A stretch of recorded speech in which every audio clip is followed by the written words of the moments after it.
Oke,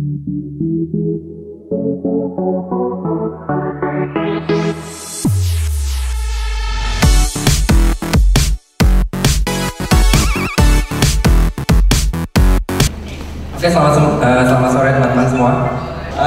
Pada kesempatan kali ini saya akan mempresentasikan tentang penelitian saya yang saya lakukan bersama dengan Pak Karono. Kebetulan Pak Karono ada di sini. Judulnya adalah penggunaan simulator jaringan untuk aplikasi Mesh Generator and Solver.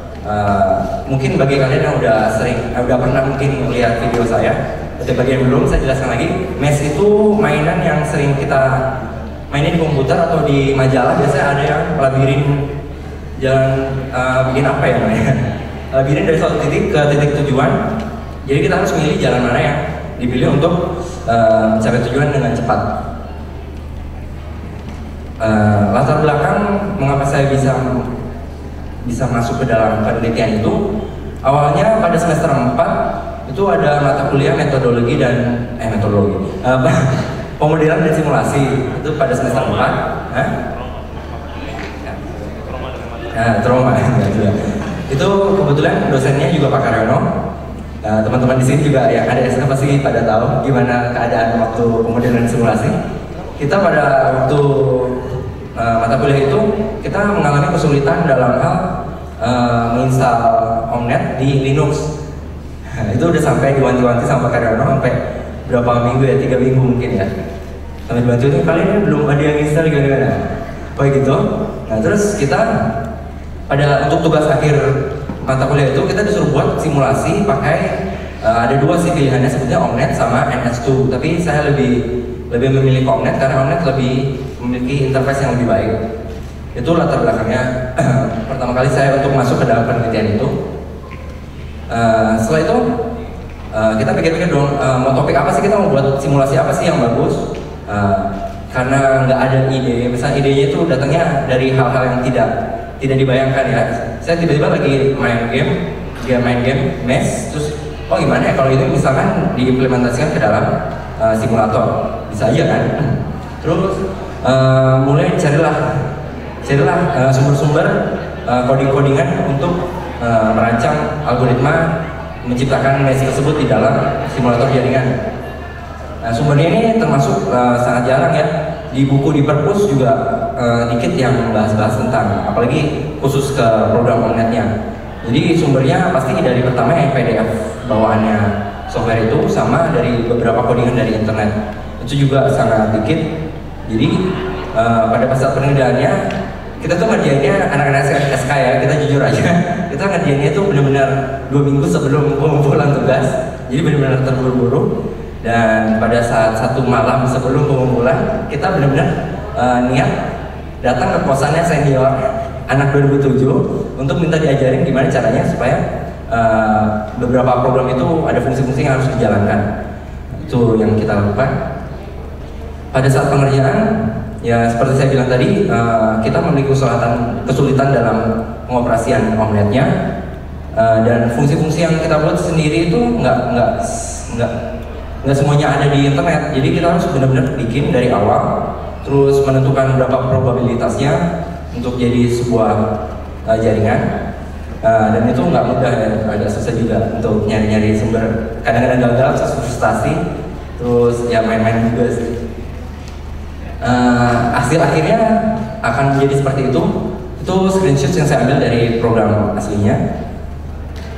Lalu setelah selesai menghasilkan Mesh Generator ini, saya harus membuat algoritma untuk menyelesaikan Mesh tersebut. Jadi nggak mungkin kan saya buat Mesh tapi nggak tahu solusinya gimana untuk memecahkan dari titik ujung ke ujung yang lainnya.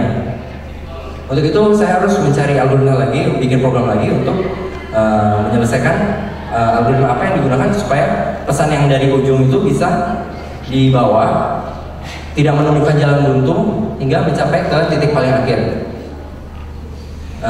Setelah itu program jadi selesai dong tugas mata kuliah pemodelan simulasi.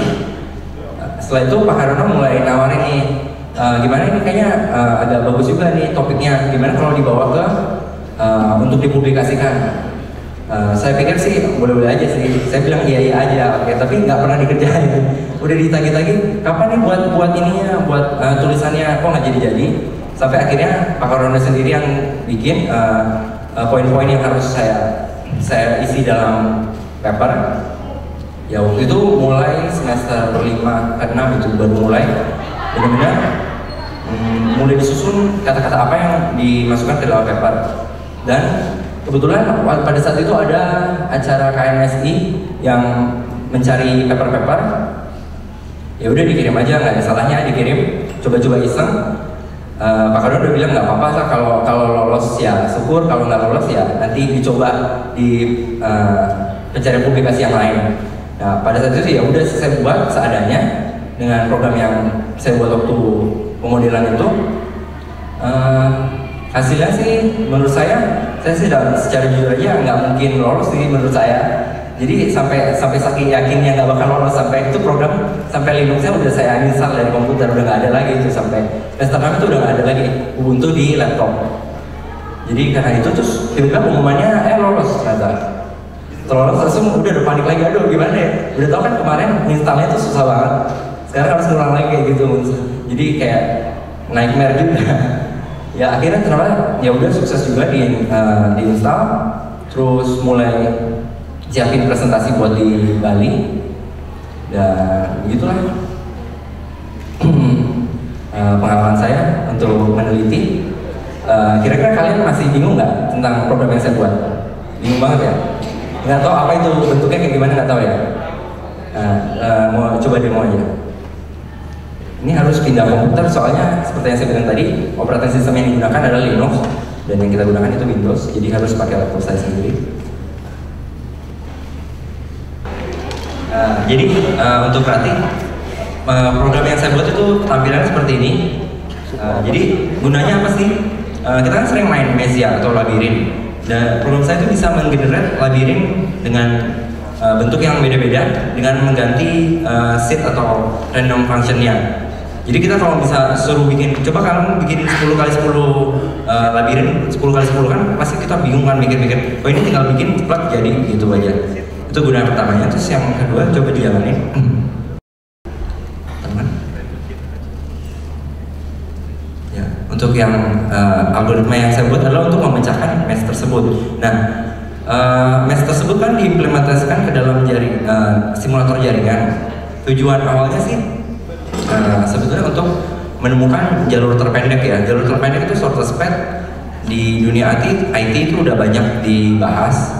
Udah banyak juga fungsinya, dan kebetulan saya juga untuk skripsi saya akan membawa topik-topik membandingkan beberapa algoritma shortest path dengan mengembangkan program yang saya buat untuk membandingkan beberapa algoritma yang sudah ada di dunia gitu. Itu kegunaannya. Untuk hasilnya pasti akan lama karena dia harus untuk algoritma yang saya buat ini, algoritma namanya spread and block, artinya dia bakal untuk pertama kali dijalankan dia akan flooding ke semua area yang ada di sini, sehingga nanti pada akhirnya akan menemukan jalur mana yang paling tepat untuk dipilih. Untuk itu aja, itu ditinggal aja nggak apa-apa. Nanti pokoknya akhirnya bakal cuma ada satu message yang akan bolak-balik dari titik awal ke titik akhir. Oke? Sorry, jadi hanya untuk bikin labirin? Iya, itu untuk aplikasinya itu hanya untuk memecahkan labirin. Realnya, jadi manfaat penelitian itu hanya untuk bikin labirin atau hanya untuk memecahkan labirin, atau bisa juga dipakai yang lain misalnya.